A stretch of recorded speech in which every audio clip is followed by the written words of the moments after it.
Oi, gente, tudo bem? Agora eu vou contar para vocês um pouquinho da minha história. Meu nome é Yasmin Barreto, eu sou uma aluna egressa do FIES, uma política pública que mora para sempre no meu coração.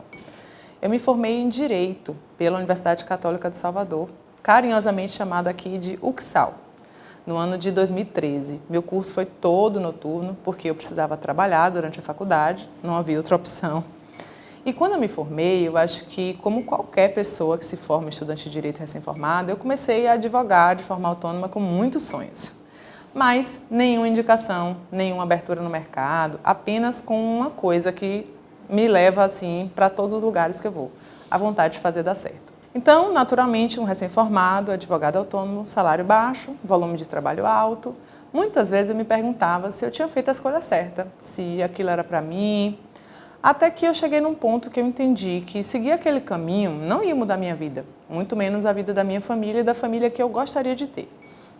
Então eu precisava, assim, o principal na minha vida que faltava era o óbvio, né? Os boletos vencem, então eu precisava de previsibilidade financeira.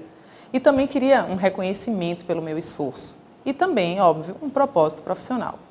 No início, pela questão da minha necessidade, afinidade com a matéria, eu foquei nos concursos de tribunal trabalhista. Existiam muitas vagas, um bom histórico de nomeações e eu me sentia feliz assim de me imaginar trabalhando ali, naquele lugar. Mas no desespero de passar, eu cometi alguns erros. Um primeiro deles foi me inscrever em todo e qualquer tipo de concurso. Cada edital parecia ser a chance da minha vida, mas o spoiler não era. Hoje eu vejo que isso me deixou dispersa, cansada e atrasou minha evolução. Aqui você não vai passar por isso. Mas com o tempo eu percebi que o problema não era a advocacia em si, sabe, gente? Mas o contexto da advocacia privada, cheio de barreiras para alguém como eu. Então, eu comecei a me enxergar na advocacia pública. Por quê?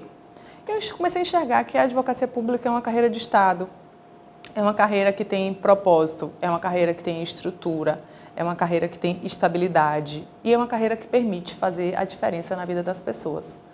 Ainda assim, eu precisava trabalhar para conseguir me manter estudando. Afinal, fazer prova de concurso é caro. Em 2017, eu entrei no meu primeiro vínculo com a administração pública, né? Era uma administração indireta, que era uma estatal, e me ajudou muito a conseguir me manter estudando. Depois disso, eu passei no concurso para técnica judiciária, no TRT. Gostei muito de trabalhar lá. Em seguida, eu assumi o cargo de analista do TST. E foi assim um dos lugares que eu mais amei trabalhar. Sou apaixonada até hoje pelo órgão. Cada etapa confirmava para mim uma coisa que eu já tinha no meu coração. Esse era o meu caminho. Concurso era Yasmin. Yasmin era concurso.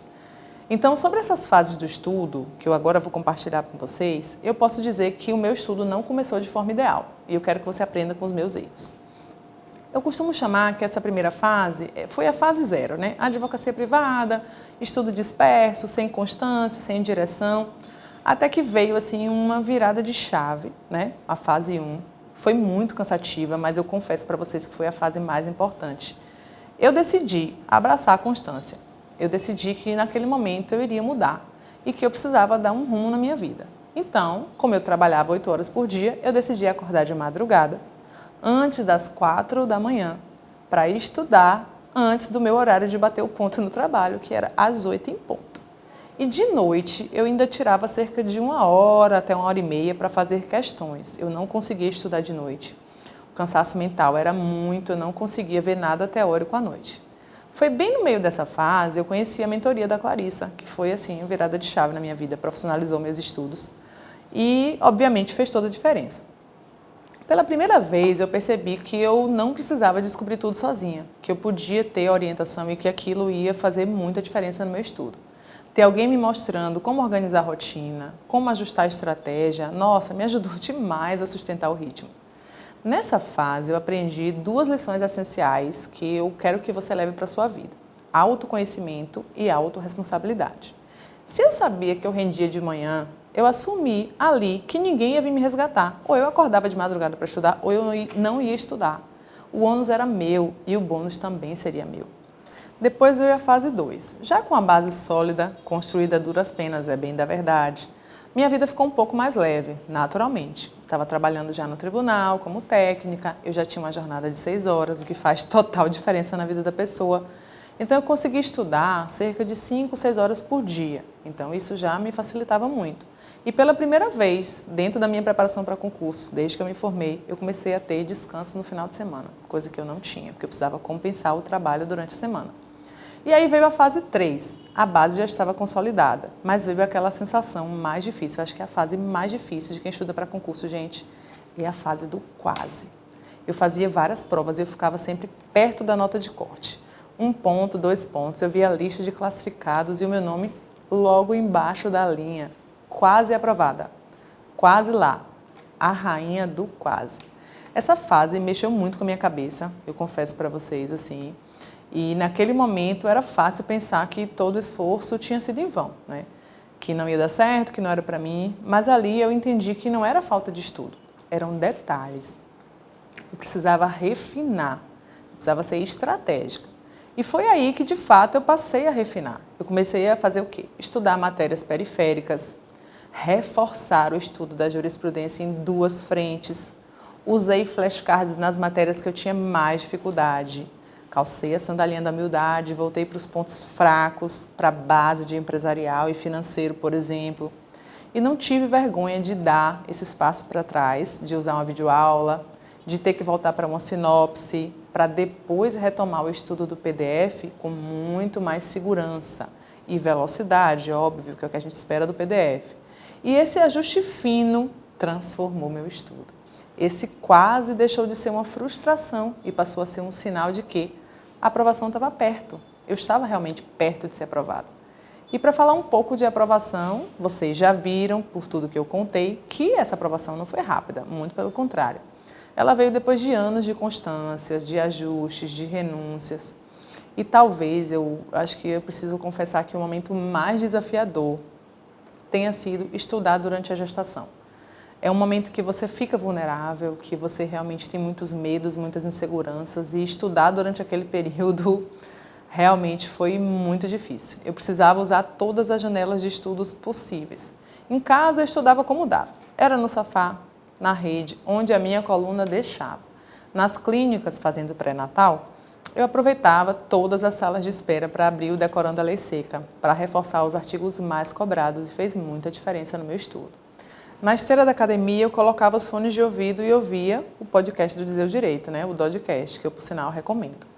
Naquele momento, para mim, cada minuto literalmente contava. E ainda havia um peso enorme. Para quem não sabe, eu estudei para a prova oral sem saber sequer se eu ia poder fazer a prova. Eu estava no último trimestre da gestação. Não havia uma data da prova, então cada dia era uma incógnita. Eu não sabia quando Maitê ia nascer, eu não sabia quando seria a prova, eu só tinha uma certeza: eu tinha que continuar estudando. Era como caminhar para uma prova decisiva, de fato, sem saber se eu ia conseguir concretizar aquele momento pelo qual eu tanto tinha batalhado para chegar. O ápice dessa jornada para concurso, eu posso dizer que veio justamente na prova oral. Acho que vai ser um marco na minha vida para sempre, e na vida de Maitê também. Porque eu fiz a prova oral 7 dias depois de uma cesariana. Não sei te dizer como, eu só sei que eu fui lá e fiz. Foi muito exaustivo, foi doloroso e, ao mesmo tempo, é a maior prova de que o estudo possível, ele existe. A minha aprovação eu não considero apenas como um título. Eu considero que foi a confirmação mesmo, assim, de um método, de uma constância e, sobretudo, de coragem. É possível conciliar a vida real com estudos e eu sou a prova disso. E também a certeza de que cada renúncia valeu a pena. Nesse momento eu posso te dizer, continua, porque certamente você não vai se arrepender de ter estudado.